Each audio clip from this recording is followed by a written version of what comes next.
আমার প্রিয় ছাত্রছাত্রীরা, আবার একবার তোমাদের প্রত্যেককে তোমাদের এই এপিটিএফ ইম্পর্টেন্ট চ্যানেলে আমি আজনবী স্বাগত জানাই। আজকে আমরা আলোচনা করব মডেল অ্যাক্টিভিটি টাস্ক সেপ্টেম্বর মাসের, অর্থাৎ এই মাসেই যেগুলো তোমরা মিড ডে মিলের সঙ্গে পেয়ে যাবে প্রশ্নপত্র। আজকে আমরা সেই প্রশ্নপত্রগুলো নিয়ে আলোচনা করব।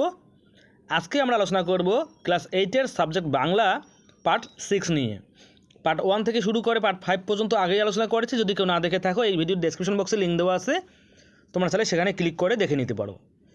আজকের প্রশ্নপত্রটি তোমরা দেখে নাও। এই প্রশ্নপত্রটি সম্পূর্ণ সমাধান করেছেন তোমাদের বাংলা শিক্ষক আশরাফুল করিম মহাশয়। তেনাকে জানাই সমস্ত ছাত্রছাত্রীদের পক্ষ থেকে অশেষ অশেষ ধন্যবাদ। চলো আমরা আজকের ভিডিও শুরু করে দেই। 1 নম্বরে বলেছে নিচের প্রশ্নগুলির উত্তর দাও। প্রতিটি প্রশ্নের মান 2। কোথাও টাইপিং মিস্টেক থাকলে আমি তোমাদের বলেই দিচ্ছি, তোমরা শুনে নেবে। প্রতিটি প্রশ্নের মান 2। প্রথম প্রশ্ন, তুমি মানুষ হয়ে পাশে দাঁড়াও। কার পাশে দাঁড়ানোর এই আহ্বান? চলো দেখে নেই উত্তরটি। উত্তরটি হলো আধুনিক কবি শক্তি চট্টোপাধ্যায় দাঁড়াও কবিতায়। দাঁড়াও কবিতায়, কবিতার না লিখবে কবিতায়, মানুষ হিসাবে আমাদের অসহায় হতদরিদ্র মানুষের পাশে সর্বদা দাঁড়াতে, অর্থাৎ তাদের সাহায্য করতে বলেছেন। এটাই হচ্ছে আমাদের প্রথম প্রশ্নের প্রথম অ্যান্সার। আমরা দেখে নেব আমাদের 12 না 1.2। দ্বিতীয় প্রশ্ন, রমেশ অবাক হয়েছিল ব্যাপার কি? উত্তরে চাষিরা কি বলেছিল? আমরা এটা পল্লী সমাজ থেকে তোমাদের প্রশ্নটা দিয়েছে, উত্তর লিখে নেব। উত্তরে চাষিরা বলেছিল 100 বিঘে জমির ধানের মাঠ জলে ডুবে গেল। জল বার করে না দিলে সমস্ত ধান নষ্ট হয়ে যাবে, গায়ে একটা মানুষও খেতে পারবে না বা পাবে না। তোমরা যার যেরকম খুশি লিখে দিতে পারো। এবারে আমরা 1-এর 3 নম্বর প্রশ্নটা দেখে নেই। একটা স্ফুলিঙ্গ হীন ভিজে বারুদের স্তূপ, কাদের দেখে একথা মনে হয়? চলো আমরা দেখে নেই আমাদের উত্তর। আলোচ্য অংশটি কবি অচিন্ত কুমার সেনগুপ্তের লেখা ছন্ন ছাড়া কবিতা থেকে নেওয়া হয়েছে।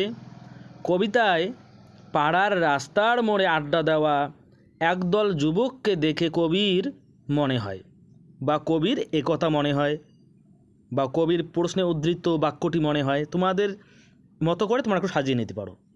1-এ 4 নম্বরটা দেখো, গাছের জীবন মানুষের জীবনের ছায়া মাত্র। লেখকের এমন মন্তব্যের কারণ কি? উত্তর, লেখক জগদীশচন্দ্র বসু গাছকে নিবিড়ভাবে ভালোবেসে তাদের জীবনের বিভিন্ন দিকগুলোকে পর্যবেক্ষণ করেছেন। এর থেকে তার মনে হয়েছে গাছের বৈশিষ্ট্যগুলি মানুষের মধ্যকার নানান স্বভাব বৈশিষ্ট্যের অনুরূপ।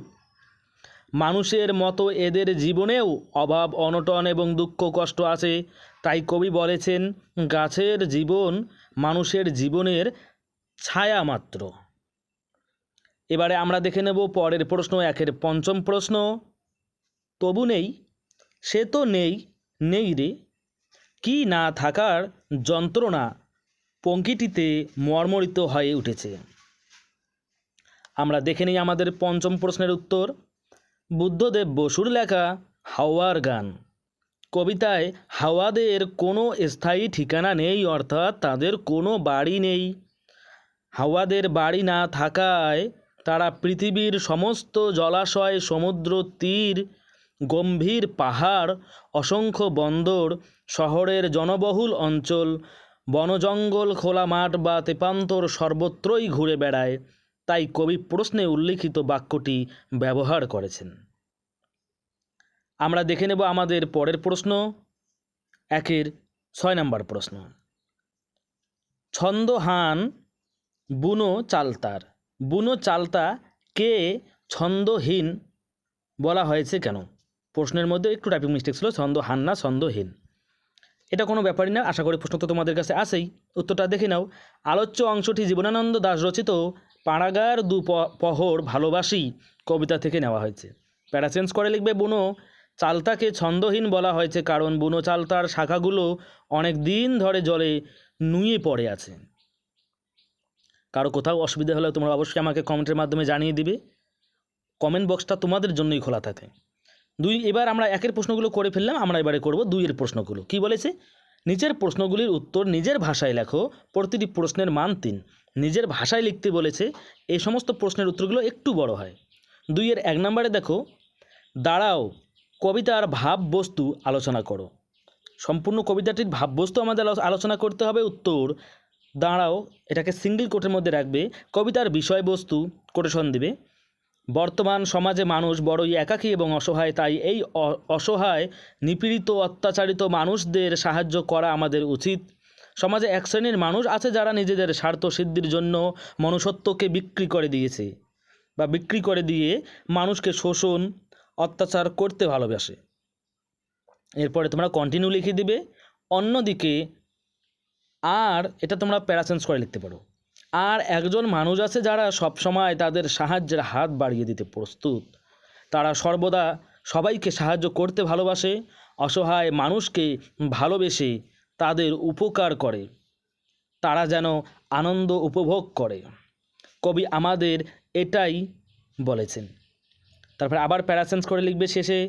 পরিশেষে বলা যায়, আমাদের পুরো কবিতা জুড়ে একটাই আহ্বান জানিয়েছেন যে অসহায় মানুষের দুঃখ কষ্ট ভাগাভাগি করে নিয়ে তাদের জন্য সর্বদা সাহায্যের হাত বাড়িয়ে দেওয়া আমাদের কর্তব্য। এর পরের ভিডিও তোমরা কোন বিষয়ের উপর চাও অবশ্যই কিন্তু আমাকে কমেন্টের মাধ্যমে তোমরা জানিয়ে দিতে পারো। চলো আমরা দেখে নেব আমাদের 2 এর 2 নাম্বার প্রশ্ন। রমেশ বিস্ময়ে হতবুদ্ধি হইয়া গেল। রমেশের বিস্ময়ের কারণ কি? কারণ উত্তর, রমেশ প্রজাদের ধান জমি রক্ষার জন্য বাঁধ কেটে জল বের করার ব্যাপারে বেনি ঘোষালের কাছে অনুরোধ করেও ব্যর্থ হয়। রমেশের দৃঢ় বিশ্বাস ছিল রমা তার সঙ্গে সহমত পোষণ করবেই। তাই সে জেলার 3য় শরিক রমার কাছে যাওয়া স্থির করে। সে ভাবে রমা রাজি হলে একা বেনির আপত্তিতে কোনো কাজ হবে না। কিন্তু রমাকে বিষয়টি জানাতেই সে প্রথমে মাছের বন্দোবস্তের কথা জিজ্ঞাসা করে। এখানেই আমাদের উত্তরটি শেষ নয়, আমাদের কন্টিনিউ লিখে দিতে হবে, কারণ প্রত্যেকটা প্রশ্নের মধ্যেই রয়েছে 3 নাম্বার করে, তাই অতটা ছোট লিখলেও কিন্তু অবশ্যই হবে না।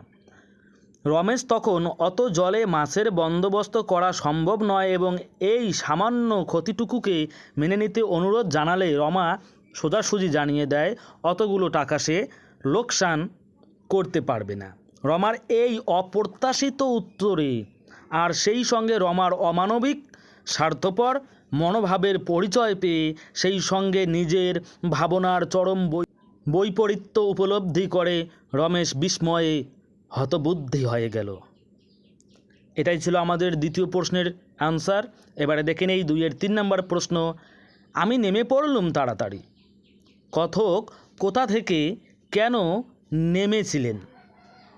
চলো দেখে নেওয়া যাক আমরা এই প্রশ্নের উত্তরটি দেখে নেই। উত্তর, ছন্নছাড়া কবিতায়, এটাকে কোটেশনের মধ্যে রাখবে, ছন্নছাড়া কথাটাকে, নিজের ভব্যতা ও শালীনতাকে বাঁচাতে চেয়েছিলেন কবিতার কথক তথা কবি।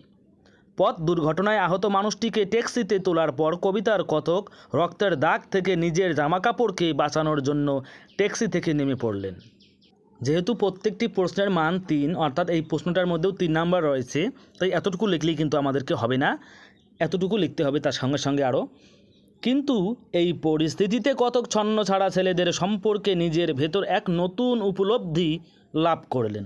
অনুভব করলেন যে এই ছন্নছাড়া ছেলেগুলির মধ্যে এখনও লুকিয়ে আছে মহত্বের সম্ভাবনা।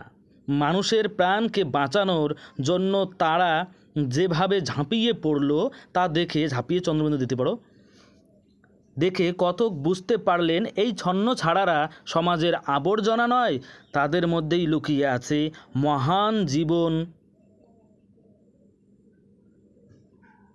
ধর্ম। এটাই ছিল আমাদের 2 এর 3 নম্বর প্রশ্নের উত্তর। এবারে দেখে নেই পরের প্রশ্ন। জীবনের ধর্ম শাহের কথা রচনায় কিভাবে ব্যক্ত হয়েছে? চলো দেখে নিই আমরা 2-এর 4 নম্বর প্রশ্নের উত্তরটি। গাছের কথা নামক রচনায় বিজ্ঞানাচার্য জগদীশচন্দ্র বসু গাছের জীবন ধর্মের আলোচনা প্রসঙ্গে জীবনের স্বাভাবিক ও সাধারণ ধর্ম সম্পর্কে সুচিন্তিত মতামত দিয়েছেন। শুকনো ডাল আর জীবিত গাছের তুলনা করে তিনি বলেছেন, বিকাশ, বৃদ্ধি ও গতি হলো জীবনের ধর্ম, শুকনো ডালের এই বৈশিষ্ট্য নেই। যদি এখনও পর্যন্ত কেউ টেলিগ্রাম গ্রুপে জয়েন না হয়ে থাকো, তাহলে অবশ্যই এই ভিডিওর ডেসক্রিপশন বক্সে দেখবে টেলিগ্রাম গ্রুপের লিঙ্ক দেওয়া আছে, তোমরা সেখানে ক্লিক করে জয়েন হয়ে যেতে পারো। গতি বোঝাতে লেখক লতানো গাছের উদাহরণ দিয়েছেন। বিকাশ ও পরিণতি যে প্রাণের ধর্ম তা বোঝাতে তিনি বীজ ও ডিমের কথা বলেছেন। উত্তাপ, জল ও মাটির সংস্পর্শে বীজ থেকে অঙ্কুরোদ্গম হয় এবং তা থেকে যথাসময়ে চারা গাছ বৃদ্ধি পেয়ে পরিণত হয়ে ওঠে। অনুরূপভাবে মানব জীবনে উপযুক্ত পরিবেশের গুরুত্বপূর্ণ ভূমিকা আছে। এই ভিডিওর ডেসক্রিপশন বক্সে তোমরা আমার ইনস্টাগ্রামের লিঙ্কও পেয়ে যাবে, চাইলে সেখানে আমাকে ফলো করতে পারো। তোমরা তোমাদের যে কোনো রকম কোয়ারিজ আমাকে সরাসরি তোমরা জানাতে পারো মেসেজের মাধ্যমে। কি করে বুঝবো আসলে কি করতে হবে? উদ্ধৃতিটির আলোকে বুকু চরিত্রটির অসহায়তা স্বরূপ উদ্ঘাটন করো। উত্তর, আশাপূর্ণ দেবীর লেখা কি করে বুঝবো। পাঠ্যাংশে ছোট্ট নিষ্পাপ ছেলেটি স্পষ্টবাদী ও সত্যবাদী হতে গিয়েই বাবা মায়ের কাছে প্রচণ্ড মার খায়। বয়সে ছোট হওয়ায় তার মনের মধ্যে কোনো পয়চন্দ্রবিন্দুর আকার চ হবে, প্যাচ ছিল না। সে এটাও জানতো না কখন কোথায় কোন কথা বলতে হয়। এরপরে আমরা পরের পেজে দেখে নেব এই প্রশ্নের বাকি উত্তরটুকু। কোন কথায় কার সম্মান নষ্ট হয় এবং কার আঘাত লাগে সেসব বোঝার ক্ষমতা তার হয়নি। বুকু সরল ছেলে, সে তার মায়ের সদ্য শিখানো শিক্ষার প্রয়োগের বিস্ময় পরিণাম পায়। সে তার মায়ের কাছে শিখেছিল সর্বদা সত্যি কথা বলতে হয়, কিন্তু এটা যে সবসময় খাটবে না। সত্য কথা বলায় তার মাই যে তাকে মারবে এটা নিষ্পাপ সরল মনের ছোট্ট ছেলেটি বুঝতে পারেনি, তাই সে বলেছিল, কি করে বুঝবো আসলে কি করতে হবে। এটা খুব সুন্দর একটা গল্প। কারা কারা পড়েছো অবশ্যই আমাকে কমেন্টের মাধ্যমে জানিয়ে দিও। এবারে দেখো 2-এর 6 নম্বর প্রশ্ন। আজ সকালে মনে পড়ল একটি গল্প, গল্পটি বিবৃত করো। বিকৃত না, বিবৃত। চলো আমরা দেখে নিই আমাদের উত্তর। আলোচ্য অংশটি কবি অবনীন্দ্রনাথ ঠাকুরের লেখা নাটোরের কথা গল্প থেকে নেওয়া হয়েছে। নাটোরের কথাটাকে তোমরা সিঙ্গেল কোটের মধ্যে রাখবে, তারপর প্যারাসেন্স করে লিখবে, হ্যাশ মানেই হচ্ছে প্যারাসেন্স। গল্পটি হলো নাটোরে অনুষ্ঠিত প্রভিন্সিয়াল কনফারেন্সে বাংলা ভাষার প্রচলন। লেখক শিল্পী অবনীন্দ্রনাথ ঠাকুর তার কাকা রবীন্দ্রনাথ ও অন্যান্যদের সঙ্গে গিয়েছিলেন বড় নাটোরে। সে এক রই ব্যাপার। প্রথমে স্পেশাল ট্রেন ও পরে স্টিমারের করে পদ্মা পেরিয়ে নাটোর। অ্যান্সারের পরের অংশটুকু আমরা লিখে নেই। এই সম্মেলনের অভ্যর্থনা কমিটির সভাপতি নাটোর মহারাজ জগদীন্দ্রনাথ, তার ব্যবস্থাপনায় এক রাজকীয় আয়োজন, যেমন খাওয়া দাওয়া তেমনই অন্য সব ব্যবস্থা। তারপর যথারীতি শুরু হয় গোল টেবিল বৈঠক এবং বক্তৃতা। ইংরেজিতে যেই বক্তৃতা শুরু হয় সঙ্গে সঙ্গে বাংলা বলে অবনীন্দ্রনাথ ও তার সঙ্গীরা প্রতিবাদ শুরু করেন। তারপর কেউ আর ইংরেজিতে বক্তৃতা করতে পারেননি, এমনকি ইংরেজি দুরস্ত লালমোহন ঘোষও শেষ পর্যন্ত বাংলায় বলতে বাধ্য হন। এটি লেখকের মনে রাখার মতোই ঘটনা। এভাবেই কনফারেন্সে বাংলা ভাষা চালু হয়।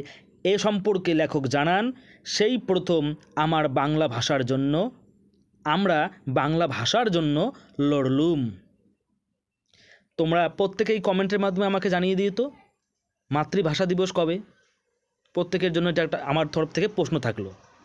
আমরা 2-এর প্রশ্নগুলো দেখে নিলাম, এবারে আমরা দেখব 3-এর প্রশ্নগুলো। কি বলেছে, নিচের প্রশ্নগুলির উত্তর দাও। 3-এর 1 নম্বরে বলেছে নির্দেশক বা বিবৃতিমূলক বাক্যের একটি উদাহরণ দাও। নির্দেশ করে যেটা বলা হয় এমন একটা বাক্যের উদাহরণ।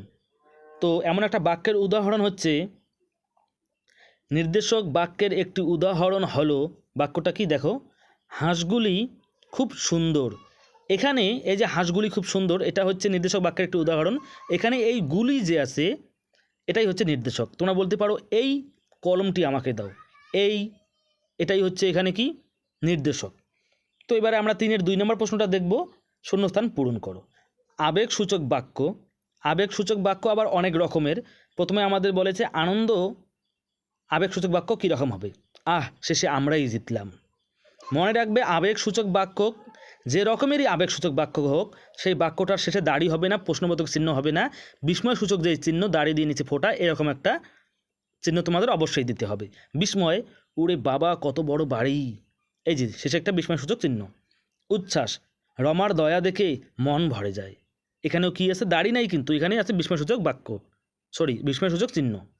ঘৃণা, এত খারাপ তুমি। এরকম করে প্রত্যেকটাই হচ্ছে এখানে বিস্ময়সূচক বাক্য, কিন্তু একটা আনন্দের, একটা বিস্ময়ের, একটা উচ্ছ্বাস এবং একটা ঘৃণার। তো আমরা 3-এর 2 নম্বর প্রশ্নের অ্যান্সারগুলোও করে ফেললাম। এবারে আমরা দেখব 3-এর 3 নম্বর প্রশ্ন। বলেছে উদাহরণ দাও। ক্রিয়াবাচক বিশেষ্য, মানে একটা ক্রিয়ার আবার বিশেষ্য দেখাতে হবে। ক্রিয়া মানে ভার্ব, যেটাকে আমরা ইংরেজিতে বলি। তো বড় বাবু মন্থর গমন করলেন। গমন করলেন এটা হচ্ছে ক্রিয়াবাচক একটা, মানে এটা হচ্ছে ক্রিয়া, কিন্তু মন্থর কেমন করে গমন করলেন? ধীরে ধীরে। এটা হচ্ছে ক্রিয়াবাচক বিশেষ্য। সাপেক্ষবাচক সর্বনাম, মানে তুমি যদি, যদি তবে, যিনি তিনি, যেহেতু সর্বনাম বলেছে যদি তবে হবে না, যিনি তিনি, যে সে, এগুলো হবে। তো যিনি যাবেন তিনি আসুন। সর্বনামের বিশেষণ, তুমি ভালো আমি ভালো নই। তুমি এটা হচ্ছে সর্বনাম, এটা ভালো সেটা হচ্ছে বিশেষণ। আলংকারিক অব্যয়, আমি কিংবা বাবা যাবেন। এখানে আমি কমা দিয়ে বাবা যাবেন এভাবে বললে কেমন হতো, কিন্তু আমি কিংবা বাবা যাবেন, এখানে কিংবাটা একটা অলংকার হিসেবে ব্যবহার হয়েছে। অসমাপিকা ক্রিয়া, আফিস দেখতে গিয়ে, তারপরে ডট ডট ডট। আমি কিংবা বাবা যাবেন এটা না লিখে তোমরা লিখতে পারো আমি তো যাবই, এটাও লিখতে পারো। 3-এর 4 নম্বর প্রশ্ন। কচা না, এটা হবে কাঁচা ও বসা শব্দ দুটিকে 5টি ভিন্ন ভিন্ন অর্থে ব্যবহার করে বাক্য রচনা করো। কাঁচা এবং বসা এই দুটো শব্দকেই আমাদের 5টা ভিন্ন ভিন্ন অর্থে ব্যবহার করে দেখাতে হবে। তো কাঁচা শব্দের ভিন্ন ভিন্ন অর্থে বাক্য রচনা। কাঁচা, প্রথমেই আমরা একটা তার ব্যবহার দেখব। অপক্ক, আমগুলো এখনও কাঁচা। দ্বিতীয়, কাঁচা অসিদ্ধ, আদিম মানুষেরা কাঁচা মাংস ভক্ষণ করত।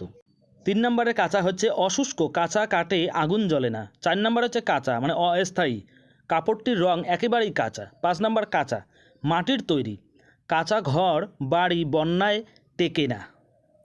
তো আমরা কাঁচার 5 রকমের ব্যবহার দেখে নিলাম। এবারে আমরা দেখব বসা শব্দের ভিন্ন ভিন্ন অর্থে বাক্য রচনা। বসার প্রথম, বসানো অর্থে, তুমি টেবিলটা মাটিতে বসাও। 2, বসা পান করা অর্থে, জল সবসময় বসে পান করা উচিত। 3, বসা অচল অর্থে, রামবাবুর ব্যবসাটা ধীরে ধীরে অনেকটা বসে যাচ্ছে। 4, বসা দুঃখ প্রকাশ অর্থে, তোমার কথা শুনে তার মন বসে গিয়েছে। 5, বসা কর্মঠ অর্থে, বাড়িতে বসে থাকার চেয়ে কাজ করা অনেক উত্তম। আমরা বসা অর্থগুলো দিয়েও দেখে নিলাম। এবারে আমরা করব কি, দেখে নেব 4 নম্বর প্রশ্নের অ্যান্সার।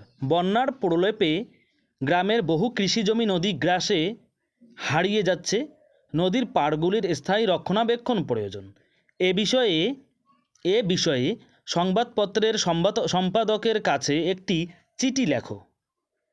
চিঠিটা কী করে লিখতে হবে চলো আমরা দেখে নেই। তোমরা প্রথমেই করবে কি, খাতার বাঁ দিকে উপরের দিকে লিখবে মাননীয় সম্পাদক, তার নিচে লিখবে মহাশয়, তারপরে নিচে লিখবে পোস্ট এবং তোমরা তোমাদের জেলাটা নিচে লিখে দেবে। প্রত্যেকের এইটা আলাদা আলাদা হবে, যার যেরকম পোস্ট এবং জেলা সেটা লিখে দিবে। তারপরে তোমরা লেখা শুরু করবে খাতার মাঝখান থেকে। সবিনয় নিবেদন, তোমরা তোমাদের জেলার নাম লিখবে, থানার নাম লিখবে, থানার অন্তর্গত একটা তোমরা তোমাদের ইচ্ছে মতো গ্রামের নাম দেবে, একটি জনবহুল গ্রাম। প্রতিবারের মতো এবারও এই গ্রামটি সর্বনাশা বন্যার মরণ ছোবল থেকে রক্ষা পায়নি।